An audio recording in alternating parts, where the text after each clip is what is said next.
السلام علیکم، قرآن حکمت میں خوش آمدید۔ آج کی اس ویڈیو میں ہم ایک بہت ہی اہم اور سبق آموز بیان شیئر کر رہے ہیں، اس لیے اسے آخر تک ضرور دیکھیے۔ اگر آپ چینل پر نئے ہیں تو دین کے اس خوبصورت سفر میں شامل ہونے کے لیے سبسکرائب ضرور کریں۔ ہوتی ہے ایسے لوگ بھی ہیں، لیکن جب آخرت میں آپ ان کو دیکھیں گے نا موجیں مارتا ہوا، تو مسلم شریف میں حدیث ہے، عبداللہ بن عمر کہتے ہیں نبی علیہ السلام سے میں نے خود سنا تھا کہ میرے غریب صحابہ میرے امیر صحابہ سے 40 سال پہلے چلے جائیں گے۔ ظاہر ہے قیامت کا دن 50,000 سال کا دن ہے، اس میں 40 سال تو کچھ بھی نہیں ہے، وہ 40 سال پہلے جنت میں چلے جائیں گے۔ لیکن 40 سال آپ دیکھ لیں کتنے زیادہ ہوتے ہیں، صرف غریب ہونے، اس لیے عبداللہ بن عمر غریب صحابہ کے ساتھ بیٹھا کرتے ہیں کہ یار چلو چنگے دے لڑ لگ جائیے، نانگے پیر نہیں، غریب صحابی درویش لوگ۔ تو مال فتنہ ہے، اس حوالے سے بخاری مسلم میں حدیث ہے، نبی علیہ السلام نے فرمایا کہ ابن آدم کہتا ہے میرا مال میرا مال میرا مال، حالانکہ تیرا مال تو وہ ہے جو تو نے کھا لیا یا پہن کر بوسیدہ کر لیا یا اللہ کی راہ میں خرچ کر کے آخرت کے لیے ذخیرہ کر لیا، باقی تو تیرے ورثہ کا مال ہے۔ بخاری مسلم میں حدیث ہے انسان کے 3 دوست ہیں، ایک وہ ہے کہ جو ساتھ جاتا ہے قبر کے اندر، 2 باہر ہی رہ جاتے ہیں، اس کے اعمال قبر میں ساتھ جاتے ہیں، اس کے رشتہ دار اور مال باہر ہی رہ جاتے ہیں۔ بخاری مسلم دونوں میں حدیث ہے، نبی علیہ السلام نے فرمایا ابن آدم کے پاس اگر سونے کی 2 وادیاں ہوں تو وہ تمنا کرے گا تیسری بھی آ جائے، اس کا پیٹ صرف قبر کی مٹی بھرے گی۔ بخاری مسلم دونوں میں حدیث ہے، یہ نہ سمجھیے گا یہ بزرگوں والا ہے، یہ واقعی بخاری مسلم دونوں میں حدیثیں ہوتی ہیں جو میں بیان کر رہا ہوتا ہوں، پوری ذمہ داری سے کر رہا ہوتا ہوں کہ اے اللہ محمد اور آل محمد کو بس اتنا ہی رزق دینا کہ ان کی روح اور جسم کا رشتہ برقرار رہے۔ بخاری اور مسلم دونوں میں حدیث ہے، اما عائشہ کہتی ہیں کہ نبی علیہ السلام کی وفات تک ہماری حالت تھی، بعض اوقات 1 مہینہ، بعض اوقات 2، بعض اوقات 3 مہینے تک ہمارے گھر میں چولہا نہیں جلتا تھا، 2 کالی چیزوں پہ، کھجور اور پانی پہ گزارا ہوتا تھا، وہ بھی کوئی ٹنو ٹن نہیں، 2 کھجوریں صبح 2 شام اور 1 میٹھا پانی کا پیالہ صبح اور 1 شام۔ حالانکہ خیبر کے بعد وسعت مل گئی تھی، نبی علیہ السلام نے فقط اڈاپٹ کیا ہوتا۔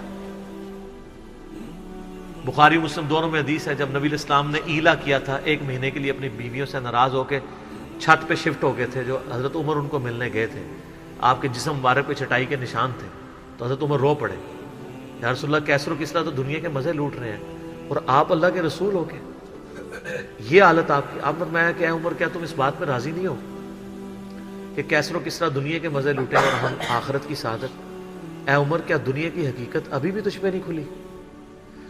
سر نبی علیہ السلام سے اتنے سخت جملے جس عمر نے سنے ہوئے تھے نا، وہی عمر اس قابل تھا کہ اس کے دور میں رومن اور پرشین امپائر گرتی اور 1 ٹکا آرام کا کسی کو نہ کھانے دیتا، ٹنڈ کے رکھا ہوا تھا۔ حضرت عمر کے بعد کیا ہوا ہے؟ مینجمنٹ کمزور ہو گئی ہے، وظیفوں پہ لوگ لگ گئے، تھیندے تھیندے ٹھیک ہے۔ اسی لیے کہا جاتا ہے ابو بکر اور عمر کی خلافتیں خلافتیں محفوظہ ہیں اور عثمان و علی کی خلافتیں مفتونہ ہیں، اس لیے نہیں کہ وہ خلفاء برے تھے، اس لیے کہ اس میں فتنے کا دور تھا، وہ اسپیشل پروٹیکشن تھا۔ بخاری مسلم میں حدیث ہے میری امت اور فتنوں کے درمیان دروازہ عمر ہے، جب یہ دروازہ توڑ دیا جائے گا فتنے شروع ہو جائیں گے۔ وہ فتنے کیا شروع ہوئے؟ دنیا کی محبت، جو بخاری میں حدیث نہیں ہے، وہ جو نبی علیہ السلام جب ہجرت کر رہے تھے تو حضرت ابوبکر رضی اللہ تعالیٰ عنہ آپ کے ساتھ تھے، تو ایک شخص جو کافروں کی طرف سے 100 اونٹ انعام رکھا گیا تھا، تو وہ پیچھا کرتے، ابن جوشم، کیا نام تھا اس کا؟ سوراقہ ابن مالک ابن جوشم، وہ پیچھے آیا، اس کا گھوڑا دھس گیا، 2-3 بار ہوا، اس کو یقین ہو گیا، اس نے کہا میں آپ کی کوئی مدد کر سکتا ہوں تو بتائیں۔ تو حضرت بکر نے کہا کہ بس ادھر کی طرف نہ کسی کو آنے دینا ہمارا پیچھا کرنے کے لیے۔ تو پھر وہ جب جانے لگا تو پیچھے سے آواز دی اور کہا کہ رسول اللہ صلی اللہ علیہ وسلم کہہ رہے ہیں کہ میں سوراقہ کے ہاتھوں میں کسرا کے کنگن دیکھ رہا ہوں۔ تو وہ بڑا مسکرایا، وہ کہنے لگا کسرا دنیا کی سپر پاور اور اس کا جو بادشاہ جو لباس پہنتا ہے اتنا مہنگا، وہ میرے اوپر دیکھ رہے ہیں۔ اور دل میں شاید اس نے یہ بھی سوچا ہو کہ اپنی حالت یہ ہے کہ جان بچا کے 2 بندے چوری چھپے مدینہ جا رہے ہیں اور ہمیں یہ بشارت سنا رہے ہیں. تو نبی علیہ السلام کو یہ پتہ بھی تھا کہ امت کے لیے خزانے کھلیں گے, تب بھی آپ نے فقر اختیار کیا تاکہ امت پیچھے سے مال پانی نے شروع کر دے, کیونکہ ترمذی کی حدیث ہے ہر امت کا کوئی نہ کوئی فتنہ ہے, میری امت کا فتنہ مال ہے, سیدھی سی بات ہے. اور پھر حضرت عمر کے دور میں پھر کسرا کا جب لباس آیا تو وہ کہا سراقہ کدھر ہے, پہنایا اور کہا چل کے بتاؤ, جب چلے تو پھر کہا لا دے. اس نے کہا میں مالک, ان کا نہیں, نبی علیہ السلام نے صرف اس کا کہا تھا یہ مسلمانوں کا مال ہے, بیت المال میں جمع ہوگا, تو ملکیت نہیں اس کی حاصل کر سکتا, یہ ایونلی ڈسٹریبیوٹ ہوگا. تو سر, اور اس کے بعد پھر حضرت عمر رو پڑے, یہ سارا انہوں نے فلمایا عمر سیریز کے اندر. تو صاحب نے کہا آپ کیوں رو رہے ہیں؟ انہوں نے کہا کہ رسول اللہ مجھ سے بڑھ کر اللہ کو عزیز تھے, لیکن ان کی زندگی فقر میں گزری, اللہ نے یہ خزانے ان کو نہیں دیے. اور حضرت ابوبکر مجھ سے بڑھ کر اللہ کو عزیز تھے, ان کے دور میں یہ نہیں آئے. اس آزمائش میں اللہ نے مجھے ڈالا ہے اور میں ڈرتا ہوں کہ میرا کیا بنے گا. اسی لیے بخاری مسلم میں آتا ہے نا, جب ان کو زخم لگا اور لوگ نا امید ہو گئے تو پھر لوگ آ کے ان کی فائنل زیارت کر رہے تھے, کیونکہ کھاتے پیتے تھے تو وہ میدا کٹا ہوا تھا, نکل جاتا تھا. اسی حالت میں بخاری میں آتا ہے ایک نوجوان آیا, اس کا تہمت ٹخنوں سے نیچے لٹک رہا تھا. جب وہ جان لگا تو بیماری کی حالت میں حضرت عمر کہہ رہے ہیں لڑکے اس کو تہمت کو ٹخنوں سے اونچا کر, اس سے تیرے کپڑے بھی پاک رہیں گے اور یہ سنت بھی ہے. یہاں ہم لوگوں کو کہتے ہیں شلواریں یار نیچے روبڑ رہی ہیں. حضرت عمر نزا کے عالم میں بھی ٹخنوں سے اوپر شلوار کر رہے. حضرت عمر وہابی نہیں سن سر, وہ صحابی سن, ان کو پتہ تھا یہ سنت ہے, اور نزا کے عالم میں تہمت اوپر کروا رہے ہیں. یہ بخاری کے الفاظ ہیں. اور وہاں پہ آ کے صحابہ کرام کہہ رہے ہیں کہ اللہ تعالیٰ عمر پر رحم فرمائے, اے امیر المومنین, آپ کی وجہ سے اللہ نے مسلمانوں کو اتنی فتوحات دیں, رومن امپائر گری, قادسیہ, یرموک, مسلمانوں کو فتوحات ملی, امید ہے اللہ تعالیٰ آپ کے لیے بہت اجر رکھے گا. انہوں نے کہا کہ مجھے اللہ تعالیٰ میری ان خدمات کے عوض اگر برابر بھی چھوڑ دے کہ میرے گناہ اور نیکیاں برابر ہو جائیں تو واللہ میں کامیاب ہو گیا, میں اللہ سے اتنا ڈرتا ہوں. یہ انہوں نے کوئی ایکٹنگ نہیں کی, نہ یہ میں کہوں گا کہ ان کی عاجزی تھی, یہ ریالٹی تھی. جس کو خدا کا تعارف ہے وہ واقعی جانتا ہے کہ اللہ بڑا ڈاڈا ہے. حضرت ابوبکر نے جب مشورے کے بعد حضرت عمر کو نامزد کیا تھا تو آپ کو پتہ ہے حضرت عمر کو کیا نصیحت کی تھی؟ کیا ہے عمر, ایک ہی نصیحت انہوں نے کی, ان کا اتق اللہ یا عمر. وہ عمر سیریز میں فلمایا انہوں نے, اللہ سے ڈرنا, اور جب تو جنتیوں کی طرف دیکھے نا تو دعا کرنا کہ اللہ تجھے اس میں شامل کر دے, اور جب تو دوستیوں کی طرف دیکھنا تو ڈرنا ایسے کہ کہیں تو ان میں شامل نہ ہو.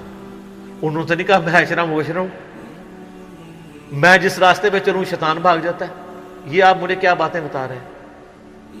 ان کو پتا تھا کہ اللہ تعالیٰ کی صفت بے نیازی بھی تو ہے نا سر, آپ کو نہیں پتا, وہ تو پیغمبروں کے اوپر عطا فرما دیتا ہے. یونس علیہ السلام تو پیغمبر تھے, اور اتنا غصہ کہ سورہ صافات میں ہے کہ یونس اگر مچھلی کے پیٹ میں ہمیں نہ پکارتا تو پھر اسی دن نکالا جاتا جس دن مردے اپنی قبروں سے نکالے جائیں گے. یار اتنا غصہ کیا کر دیا, کوئی بندے مار دیے یونس نے. آپ یوٹیوب میں کلپ دیکھیں یونس علیہ السلام کا واقعہ تو آپ کو پتہ چلے گا. سر اللہ اپنے معاملات میں بہت سخت ہے. اللہ وہ نہیں ہے جس کا تعارف آپ کو کروایا گیا. پچھلے دنوں بھی وہ ہمیں ایک لیٹر کہیں کسی نے بھیجا, تو پھر ہم نے ان کو بھیجا کہ آپ میرا کلپ دیکھیں, اللہ کی رحمت سے دھوکہ, اور انجینئر محمد علی مرزا صاحب لکھے. تو اس میں وہ کہہ رہے تھے, وہ تارج میر صاحب کہتے ہیں کہ آج کل کے مبلغین نے لوگوں سے ان کا رب بھی چھین لیا اور ان کو ڈراتے رہتے ہیں. سر کیوں نہ ڈرائیں اللہ کے بندو, قرآن کا ڈومیننٹ پورشن ہے ہی تذکیر ہے, بلکہ قرآن کا تعارف ہی تذکیر ہے, نصیحت ہے, ڈر سنانا ہے, ڈر سنانا. وَأُوحِيَ إِلَيَّ هَذَا الْقُرْآنُ لِأُنذِرَكُمْ بِهِ وَمَنْ بَلَغَ. سورہ الانعام آیت نمبر 19. اے نبی علیہ السلام فرما دو مجھے تو قرآن وہی اس لیے کیا گیا ہے میں تمہیں ڈر سناؤں, اور جس تک یہ کتاب پہنچ جائے وہ بھی ڈر سنائے. بخاری کی حدیث ہے, آپ علیہ السلام ایک چوراہے سے گزر رہے تھے, کچھ صحابہ جو ہے وہ ہنس رہے تھے, آپ رک گئے. پھر آپ نے فرمایا جو کچھ میں جانتا ہوں نا تم جانتے ہوتے نا تو بہت کم ہنستے زیادہ رویا کرتے. بخاری مسلم میں حدیث ہے, عبداللہ بن عمر کہتے ہیں نبی علیہ السلام نے میرے کندھے پہ یوں ہاتھ رکھ کے نا فرمایا تھا عبداللہ اپنے آپ کو مردوں میں شمار کرنا. یہ نہیں سمجھو کہ آج میں گیا ہی کہ گیا. سر جب یہ تلوار کسی کے سر پہ لٹک رہی ہو نا پھر اس کا قبلہ سیدھا رہتا ہے.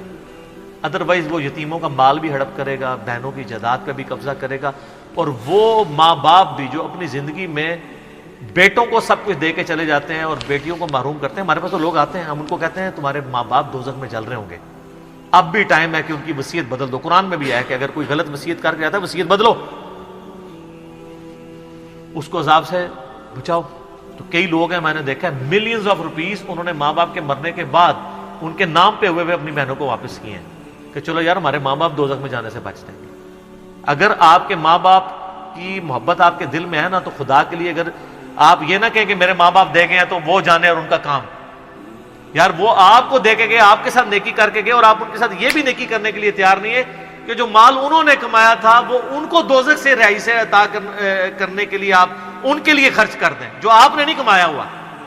تو کتنے بڑے ناہنجار اولاد ہیں آپ. سنن ابن ماجہ کی حدیث ہے تو اور تیرا مال تیرے باپ کا ہے, بہت بڑی بات ہے.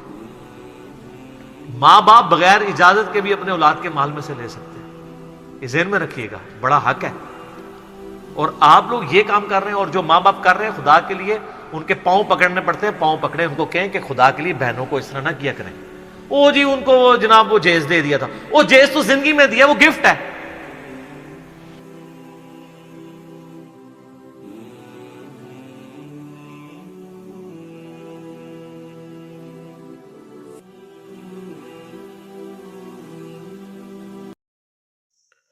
جزاک اللہ خیر.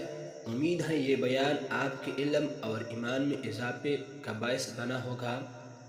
اس خیر کی بات کو دوسروں تک پہنچانے کے لیے ویڈیو کو لائک اور شیئر ضرور کریں. اپنے خیالات ہمیں کمنٹس میں بتائیے. اللہ حافظ.